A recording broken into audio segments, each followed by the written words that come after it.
Hello friends, मैं आपका mentor AK Singh और आज फिर हम अपने EMRS TGT लाइब्रेरी के मैराथन को देखेंगे और आज फिर हम अपने नए क्वेश्चन को देखेंगे और जो क्वेश्चन रिपीट होंगे उसे हम स्किप मार देंगे क्योंकि वो टॉपिक हमारा एक तरह से वही चल रहा है। क्या करते हैं, पब्लिक लाइब्रेरी के बारे में और पब्लिक लाइब्रेरी एक्ट के बारे में। पब्लिक लाइब्रेरी एक्ट के जो कॉन्सेप्ट हैं वो आपको मैं दिखा जरूर दूंगा पर स्किप मार दूंगा क्योंकि आपको सबको वही क्वेश्चन हमने बहुत टाइम हो गया रटते रटते।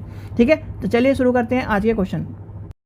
चलिए तो पहला क्वेश्चन देखते हैं। पहला क्वेश्चन क्या है, निम्नलिखित राज्य यानी राज्य पुस्तकालय अधिनियम को उनके स्थापना वर्ष के हिसाब से लगाइए। यानी कि वही क्वेश्चन आपके जो पहले क्वेश्चन हमने देख रहे थे उसी हिसाब से आपको क्या करना है, स्थापना वर्ष लगाना। और स्थापना वर्ष में आपको बताया था गोवा कब आया था, 1993 में, और 1993 में गोवा आया।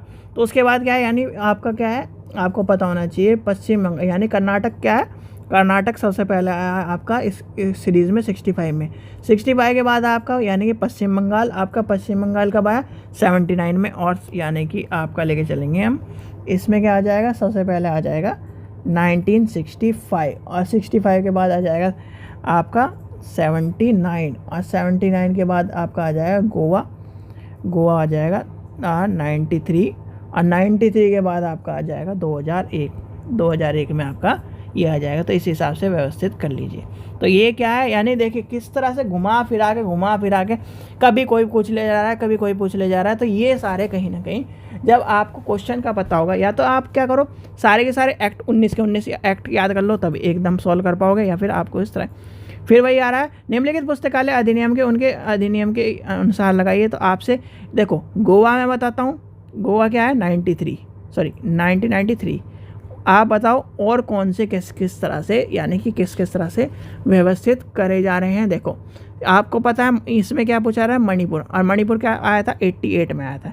चलो 2 बता दिए, अब 2 को आपको लगाना है अपने हिसाब से। क्या करना है, 2 को और लगाना है, तो 2 और लगाइए और हमें बताइए कि आज का आंसर क्या होगा। चलिए आगे चलते हैं, तो नेक्स्ट क्वेश्चन देखते हैं। नेक्स्ट क्वेश्चन क्या कह रहा है हमारा, नेक्स्ट क्वेश्चन भी आपका अरेंज के ऊपर हुआ, तो क्या हम कर देंगे स्किप। यानी नेक्स्ट क्वेश्चन भी आपका क्या है, इसके ऊपर है, अरेंज द फॉलोइंग के ऊपर है, यानी अरेंज करने के ऊपर है। तो अरेंज के ऊपर जब क्वेश्चन आ रहा है तो यानी कि अगर इसी से रिलेटेड सारा चलता रहा तो क्या करना पड़ेगा, स्किप करना पड़ेगा। और क्योंकि जब आपको सारी चीज़ें आप क्या है भाई 60 क्वेश्चन हो चुके हैं, तो 60 क्वेश्चन में कहीं ना कहीं आपने सारी चीज़ें पढ़ ली होंगी। तो राजस्थान में आपको ये वाला यानी कि ये क्वेश्चन आगे चलते हैं थोड़ा सा और। अब गुजरात के क्या कर रहा है, गुजरात ठीक है, निम्नलिखित सार्वजनिक पुस्तकालय अधिनियम को उनके अधिनियम वर्ष के अनुसार व्यवस्थित करिए। और व्यवस्थित क्या करना है, इसमें तो सारे क्या करें कैलेंडर के तौर पर दिए गए हैं पूरे आपका, ये भी स्किप करते हैं। चलिए आगे चलते हैं। यानी कि फिर आपका अधिनियम को क्या करना है, पब्लिक लाइब्रेरी एक्ट को अकॉर्डिंग टू ईयर के हिसाब से एस्टेब्लिश करना है और स्किप मारते हैं। यानी कि ये क्वेश्चन आपको भाई स्किप जरूर कर रहे हैं हम, पर क्या है आपको दिखाया जा रहा है कि इस तरह से क्या कर रहा है, घुमा फिरा के। यहाँ पर क्या पूछ दिया, यहाँ पर पूछ दिया वेस्ट बंगाल का, यहाँ पर क्या पूछ रहा है क्या कर रहा है, मद्रास का। तो ये क्या कर रहा है, कहीं ना कहीं आपके साथ खेलने तक की बात कर रहा है। फिर ये क्या है, इस तरह मैच द फॉलोइंग में आ जाएगा। अरुणाचल प्रदेश का सबसे पहले आपको पता होना चाहिए, अरुणाचल प्रदेश सबसे आखिरी में, तो ये हो जाएगा 2009। तो ये आपको कॉन्सेप्ट समझ में आ गया, ये वाला कॉन्सेप्ट, यानी कि ये क्या है मैच द फॉलोइंग में। चलिए आगे चलते हैं और देखते हैं ये भी क्या कह रहा है। फिर यानी कि पूरे आज का सेशन भी लग रहा है मुझे कि पब्लिक लाइब्रेरी के उसके ऊपर ये।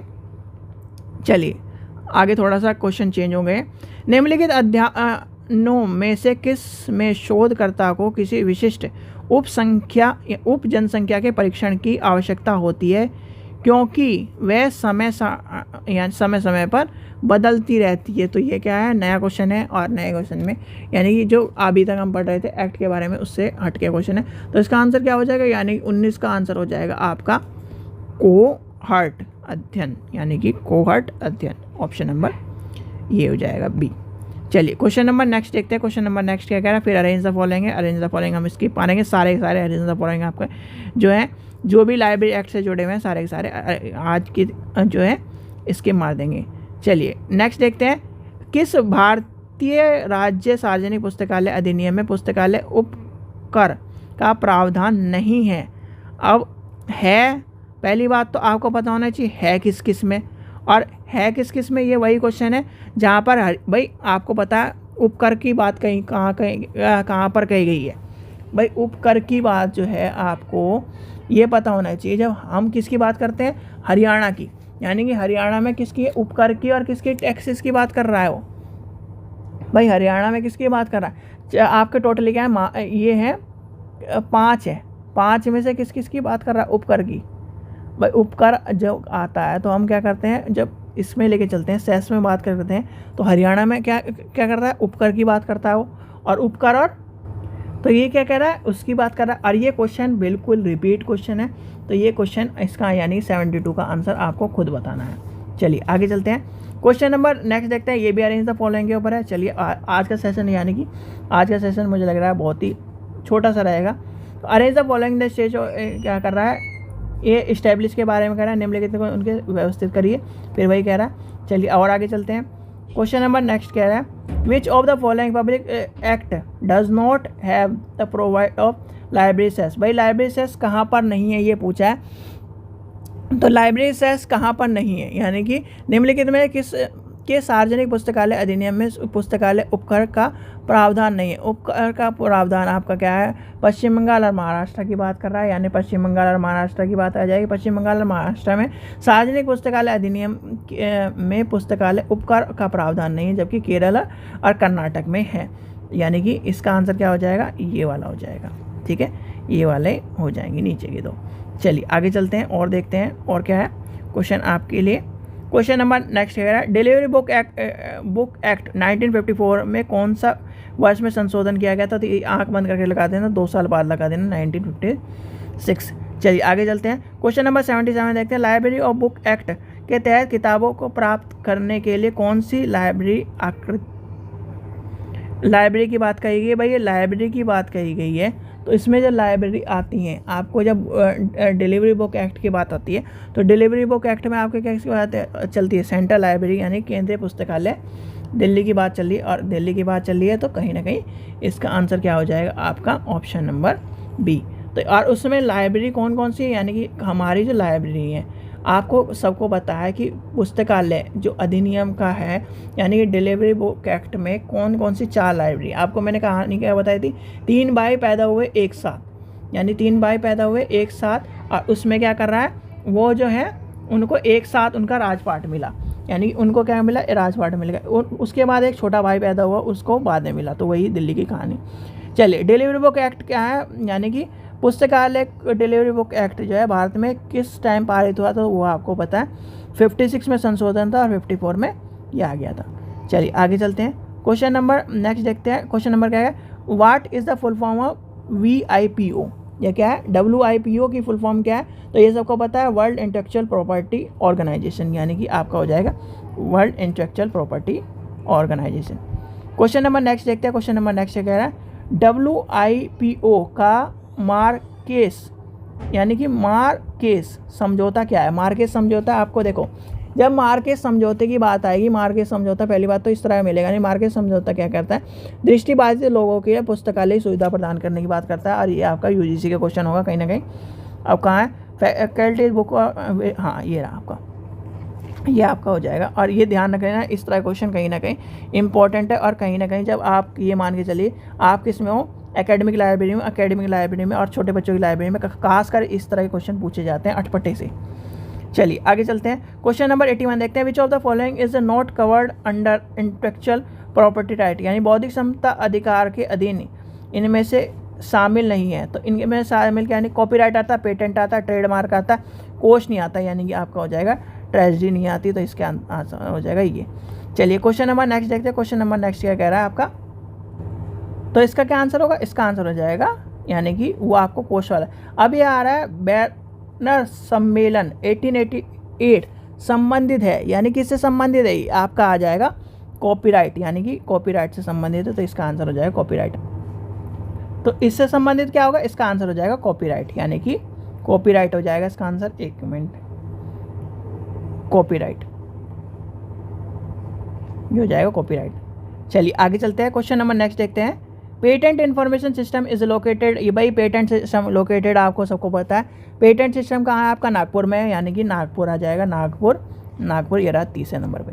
ठीक है, चलिए आगे चलते हैं, क्वेश्चन नंबर 84 देखते हैं। 84 क्या कह रहा है? भारतीय प्रतिलिखित अधिकार अधिनियम 1957 में 1999 के अधिनियम संख्या 13 के संशोधन अनुसार लेखक की मृत्यु के, भाई सीधे सीधे आंख बंद करके यहाँ पर दिख जाए 60 वर्ष, ये आपको कहानी क्या भाई सीधे सीधे ये कहना चाह रहा है। भाई देखो, लेखक की मृत्यु के कितने वर्ष बाद हम क्या कर सकते हैं, कानून को यूज़ कर सकते हैं। कॉपीराइट एक्ट में क्या बताया था मैंने आपको, कॉपीराइट एक्ट में बताया था 60 वर्ष के बाद लेखक मर जाए, उसके 60 वर्ष बाद उसके सामान को क्या कर दिया जाता है, सार्वजनिक कर दिया जाता है और कोई भी उसे यूज़ कर दिया जाता है। मान लो आप आज 30 के हो, ठीक है, और आप में क्या है, इन्फॉर्मेशन क्या है, आप अब यूज़ करना जानते हो। भाई ऐसा तो है नहीं बच्चा पैदा करती यानी पैदा करती है वो सारी चीज़ों को जानना शुरू कर दे, यानी 25 के 26 के 20 के बाद नॉलेज आएगी।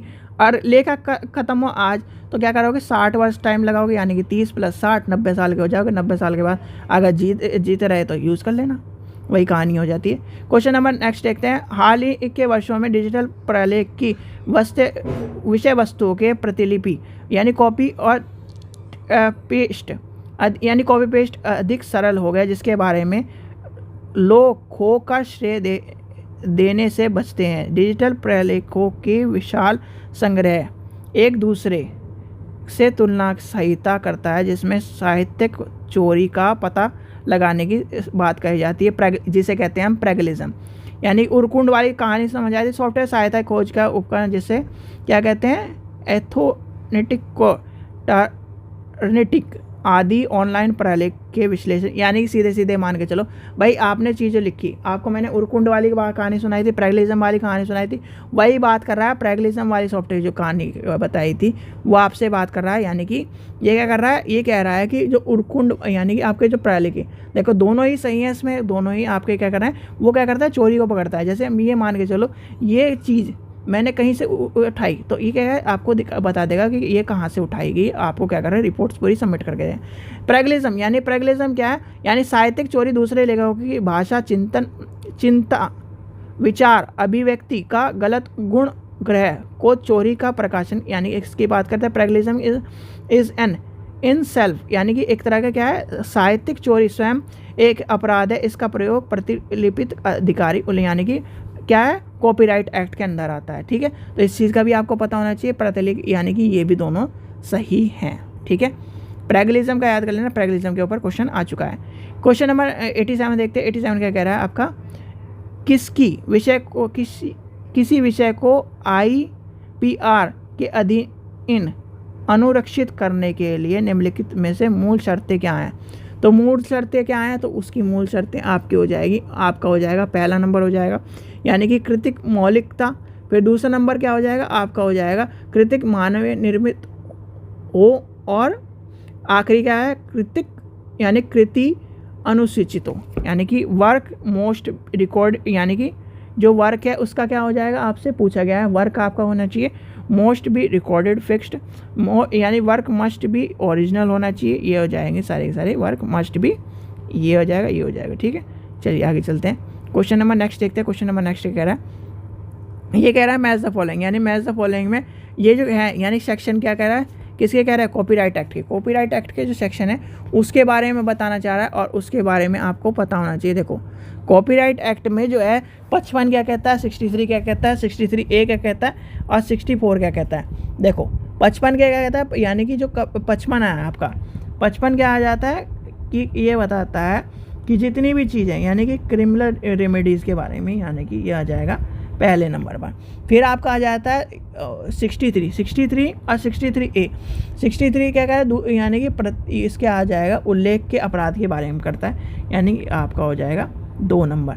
3 नंबर में क्या है, दूसरा के बारे में क्या है, दोषित सिद्ध करने के बढ़ावे की शान, यानी इससे आ जाएगा ऑप्शन नंबर 3 और ये बचा 4। ठीक है, ये इस तरह से हैं और इन सेक्शनों को याद कर लेना है। एक बार ये पूछे गए हैं तो इसलिए आपको पता भी होना चाहिए, UGC वाले स्टूडेंट इस चीज़ का ध्यान रखना।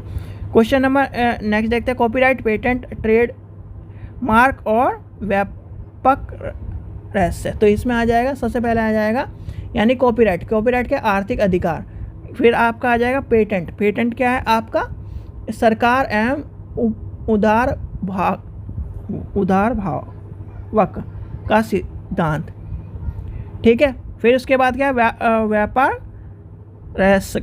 इसमें आ जाएगा किसी व्यापार के संचालन के, ये आ जाएगा। फिर इसके बाद आया व्यापार चिन्ह, वाणिज्य, लोग, ये आ जाएगा। ठीक है, चलिए आगे चलते हैं, आगे देखते हैं, लास्ट क्वेश्चन देखते हैं। यानी कि world intellectual property organisation is related to, भाई सीधे सीधे आपको इसका तो आंसर पता है, यानी कि ये यानी कि यूनाइटेड नेशन से संबंधित है। तो ठीक है बच्चों, ये थे आपके आज के क्वेश्चन। जितने भी आपके क्वेश्चन रिपीट थे वो मैंने आज इसके मार दिए, जिससे आपका टाइम बचे। ठीक है बच्चों, आशा करता हूँ आपको वीडियो पसंद है तो लाइक करें, चैनल को सब्सक्राइब करें, वीडियो को ज़्यादा से शेयर करें, और जो इंपॉर्टेंट क्वेश्चन है वो जरूर लिख लीजिए, जिससे आपका क्या हो, आगे काम आ सके और कहीं ना कहीं आपको मदद मिल सके। Thank you.